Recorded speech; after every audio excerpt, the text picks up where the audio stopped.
دور حاضر کے اندر اللہ تبارک و تعالیٰ کے حکم کے مطابق جو رہنمائی کرتے ہیں وہ موجودہ علماء ہیں۔ تو اگر اس آیت سے تقلید اخذ ہوتی ہے تو پھر موجودہ علماء کی تقلید کرنی چاہیے، کیونکہ دور حاضر کے اندر جس کو کسی مسئلے کے پوچھنے کی ضرورت پڑتی ہے تو وہ زندہ عالم دین کے پاس جاتا ہے، وہ اس سے پوچھتا ہے قرآن اور حدیث کے اندر یہ مسئلہ کیسے ہے، اور وہ اس کی رہنمائی کرتا ہے، پھر تو تقلید ان کی ہونی چاہیے۔ جبکہ کوئی بھی اہل علم ان حضرات میں سے اس بات کا قائل نہیں ہے کہ ان کی تقلید ہو۔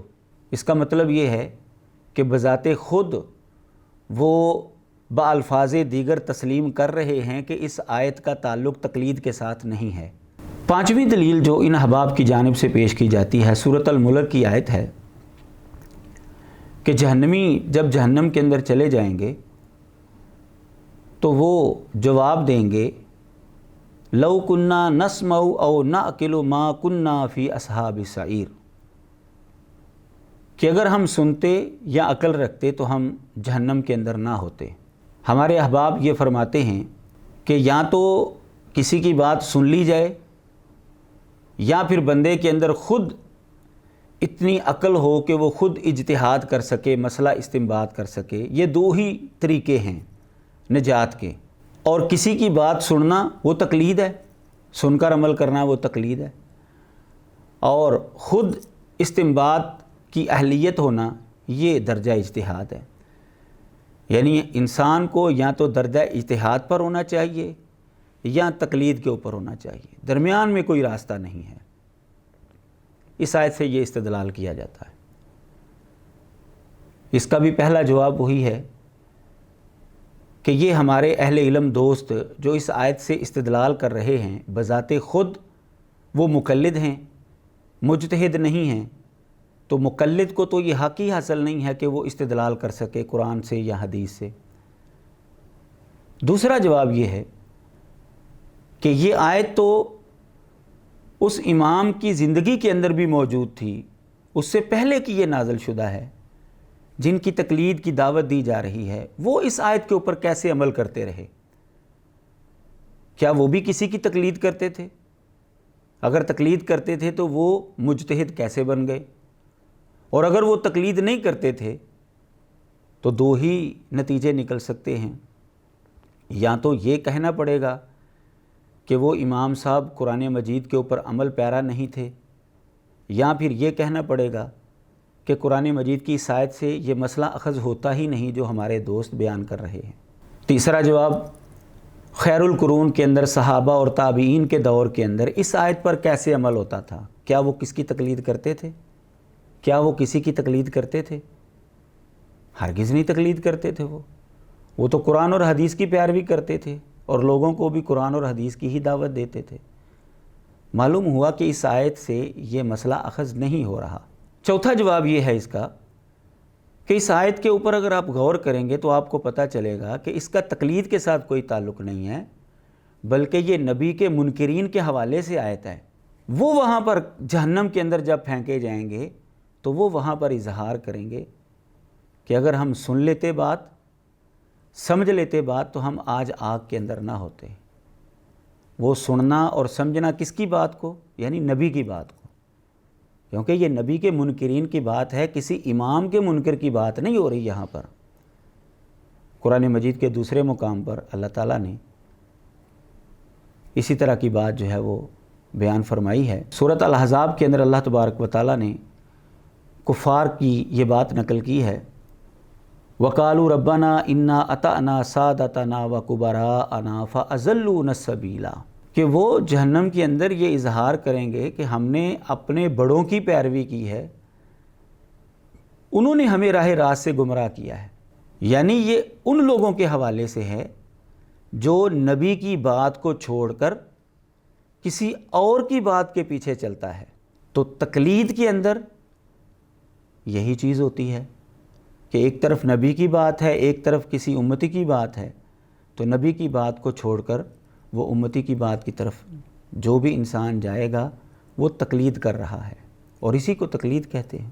تو یہ بات معلوم ہوئی کہ قرآن مجید کی یہ آیت کریمہ تقلید کے اس بات کے حوالے سے نہیں ہے، بلکہ یہ نبی کے منکرین کے حوالے سے ہے۔ پانچواں جواب یہ ہے کہ دور حاضر کے جو اہل علم ہیں وہ بھی تو عقل رکھتے ہیں، وہ بھی تو سمجھتے ہیں قرآن اور حدیث کو، اسی لیے تو انہوں نے کتابیں لکھی ہیں، دورے کرواتے ہیں، کبھی تفسیر کا دورہ کروا رہے ہیں، کبھی دورہ حدیث کروا رہے ہیں۔ تو اس کا مطلب یہ ہے کہ پھر کم از کم ان کو تو تقلید سے نکل جانا چاہیے نا، کیونکہ یہ سمجھتے تو ہیں لیکن یہ تقلید سے نہیں نکل رہے۔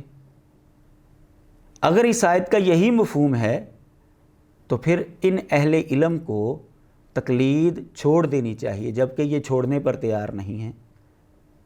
معلوم ہوا کہ اس آیت کا تقلید کے ساتھ کوئی تعلق نہیں ہے۔ چھٹی دلیل ہمارے ان دوستوں کی طرف سے جو پیش کی جاتی ہے سورہ نساء کی ہے۔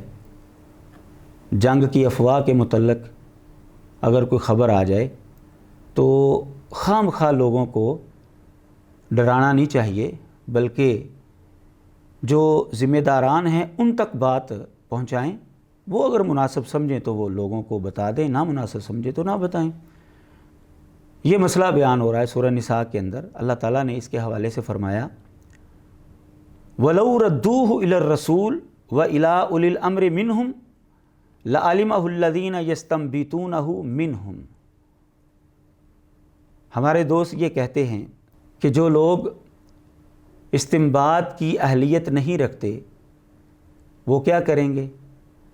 وہ ایسے لوگوں کی طرف بات کو پلٹائیں گے جو استنباط کی اہلیت رکھتے ہیں، اور یہی تقلید ہے، ان کی بات مانیں گے وہ۔ پہلا جواب اس کا وہی جو پہلی دلیلوں کے جواب میں پیش کیا گیا کہ جو بھی صاحب یہ استدلال پیش کر رہا ہے، یہ مسئلہ اخذ کر رہا ہے، وہ بذات خود مقلد ہے اور استنباط کر رہا ہے اس آیت سے۔ اگر وہ مقلد ہے تو استنباط نہیں کر سکتا، اور اگر وہ استنباط کر رہا ہے تو پھر وہ مقلد نہیں رہتا۔ اجتماع ضدین ہے یہاں پر۔ دوسرا جواب اس کا بھی وہی کہ جس امام صاحب کی تقلید کی دعوت دی جا رہی ہے، بذات خود وہ اس آیت پر کیسے عمل کرتے رہے؟ کیا وہ بھی کسی کی تقلید کرتے تھے؟ اور اگر وہ تقلید کرتے تھے تو وہ مجتہد کیسے بن گئے؟ اور اگر وہ تقلید نہیں کرتے تھے تو اس کا مطلب یہ ہے کہ اس آیت سے یہ مسئلہ ہی اخذ نہیں ہو رہا۔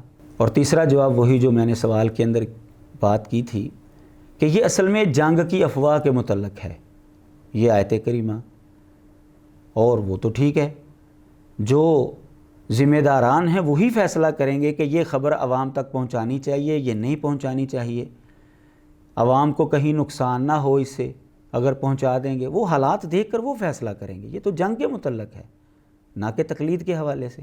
چوتھا جواب یہ ہے کہ دور حاضر کے اندر عامی آدمی موجودہ علماء کی طرف رجوع کرتے ہیں، تو پھر عامی آدمی کو ان موجودہ علماء کا مقلد ہونا چاہیے، نہ کہ اس شخص کا جو 1300 سال پہلے گزر چکا ہے۔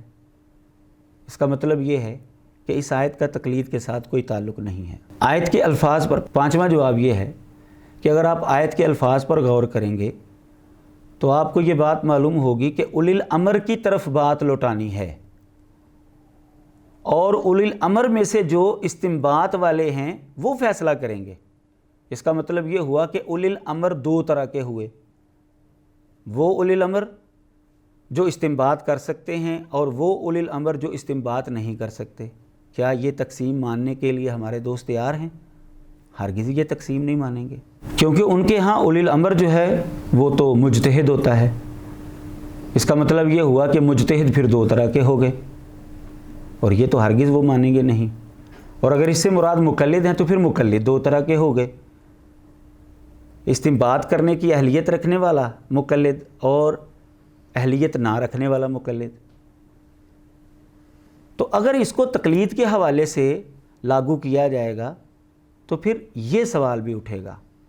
معلوم ہوا کہ اس کا تقلید سے کوئی تعلق نہیں ہے۔ ساتویں دلیل ان احباب کی جانب سے جو پیش کی جاتی ہے سورۃ توبہ کی آیت ہے، فرمایا فلولا نفر من کل فرقۃ منہم طائفۃ لیتفقہوا فی الدین وَلِيُنذِرُوا قَوْمَهُمْ إِذَا رَجَعُوا إِلَيْهِمْ لَعَلَّهُمْ يَحْذَرُونَ۔ ہمارے دوست یہ کہتے ہیں کہ علم حاصل کرنے والے لوگ واپس اپنی قوم کو آ کر ڈرائیں گے۔ اس آیت سے یہ بات معلوم ہو رہی ہے، جب وہ ڈرائیں گے تو اب قوم ان کی بات مانے گی، تو یہی تقلید ہے۔ پہلا جواب، جو بھی دوست یہ استدلال کر رہا ہے بذات خود وہ مقلد ہے، اور مقلد یہ کام نہیں کر سکتا۔ دوسرا جواب، جس امام کی تقلید کی دعوت دی جا رہی ہے وہ امام صاحب اس آیت پر کیسے عمل کرتے رہے۔ تیسرا جواب کہ دور حاضر کے علماء وہ بھی علم سیکھ کر اپنی اپنی قوم کو اپنے اپنے علاقے میں جا کر ڈراتے ہیں، اللہ کی باتیں پہنچاتے ہیں، تو پھر ان عوام کو حنفی، شافی، حنبلی، مالکی نہیں ہونا چاہیے، بلکہ دور حاضر کے علماء کا مقلد ہونا چاہیے، کیونکہ ڈرانے والے تو یہ ہیں اپنی قوم کو، نہ کہ امام صاحب آ کر ڈرا رہے ہیں ان کو۔ اس کا مطلب یہ ہے کہ ہمارے یہ احباب اپنے عمل سے ثابت کر رہے ہیں کہ اس آیت کا یہ مفہوم نہیں ہے۔ چوتھا جواب یہ ہے کہ جو علماء علم حاصل کر کے آئیں گے اور آ کر اپنی قوم کو ڈرائیں گے، کیا وہ کتاب و سنت کی باتیں بتا کر ڈرائیں گے یا اپنے قیاس اور رائے سے ڈرائیں گے؟ ظاہر ہے کہ قرآن اور حدیث کی باتیں بتائیں گے، اور قرآن اور حدیث کی باتیں بتانا یہ تو تقلید نہیں ہے، اور اگر وہ اپنی رائے اور قیاس آ کر بتائیں گے تو وہ تو دین ہی نہیں ہے۔ معلوم ہوا کہ ہر دو صورتوں میں اس کا تعلق تقلید کے ساتھ ہرگز نہیں ہے۔ آٹھویں دلیل جو پیش کی جاتی ہے اس حوالے سے سورہ لقمان کی آیت ہے اتبع سبیل من اناب الی، کہ جو اللہ تبارک و تعالیٰ کی طرف رجوع کرنے والا آدمی ہے اس کے راستے کی پیروی کرنی ہے، اس کے پیچھے چلنا ہے، یہ تقلید ہے۔ پہلا جواب وہی کہ جو بھی صاحب یہ استدلال کر رہا ہے وہ مقلد ہے، اور مقلد کو یہ حق حاصل نہیں ہے کہ وہ استدلال کر سکے، یہ تو مجتہد کا کام ہے۔ یہاں تو پہلے وہ دعویٰ کرے کہ میں مجتہد ہوں، پھر وہ یہ کام کر لے، اور وہ دعویٰ کرنے کی اہلیت ہی نہیں رکھتے لوگ۔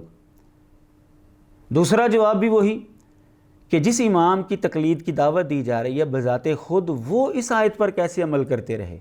اگر وہ تقلید کرتے رہے ہیں تو مقلد آدمی تو عالم دین ہو ہی نہیں سکتا، وہ کیسے مجتہد ہو گئے؟ اور اگر وہ اس آیت پر عمل نہیں کرتے تھے تو دو ہی مطلب ہیں، یا تو وہ قرآن پر عمل پیرا نہیں تھے، یا یہ ماننا پڑے گا کہ اس آیت کا تقلید کے ساتھ کوئی تعلق ہی نہیں ہے۔ تو ہم دوسرا پہلو لیتے ہیں کہ اس آیت کا تقلید کے ساتھ کوئی ربط نہیں ہے۔ پہلا جواب لینے کی صورت میں امام صاحب کی توہین لازم آتی ہے، تو ہم دوسرا جواب جو ہے وہ سمجھتے ہیں۔ تیسرا جواب یہ ہے کہ اللہ تبارک و تعالیٰ کی طرف تو سارے مومن رجوع کرتے ہیں، تو کیا ہر مومن کی تقلید جائز ہے؟ پھر چھوٹے سے چھوٹا مومن ہو یا بڑے سے بڑا مومن ہو، جس کے دل کے اندر ایمان ہے وہ اللہ تبارک و تعالیٰ کی طرف رجوع کرتا ہے، تو کیا ہر مومن کی پھر اقتداء ہو سکتی ہے، اس کی تقلید ہو سکتی ہے؟ یہ تو ہرگز ہمارے دوست ماننے کے لیے تیار نہیں ہوں گے۔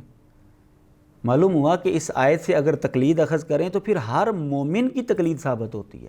چوتھا جواب یہ ہے کہ اس آیت کے اندر اللہ تبارک و تعالیٰ کی طرف رجوع کرنے والے جو لوگ ہیں یعنی اہل اللہ لوگ ہیں، ان کے راستے کی پیروی کا حکم دیا گیا ہے، اور اہل اللہ کا راستہ کون سا ہے؟ وہ ہے کتاب و سنت، صراط مستقیم، جو اللہ تبارک و تعالیٰ تک لے کر جانے والا ہے۔ تو اس راستے کی پیروی ہم نے کرنی ہے، وہ ہے قرآن و حدیث۔ اس کا ذاتی قیاس، ذاتی رائے، وہ اللہ تبارک و تعالیٰ کا راستہ نہیں ہے۔ تو معلوم ہوا کہ اس آیت سے کتاب و سنت کی پیروی جو ہے وہ ثابت ہوتی ہے، نہ کہ کسی شخص کی ذاتی رائے اور قیاس کو ماننا ثابت ہوتا ہے۔ وآخر دعوانا ان الحمد للہ رب العالمین۔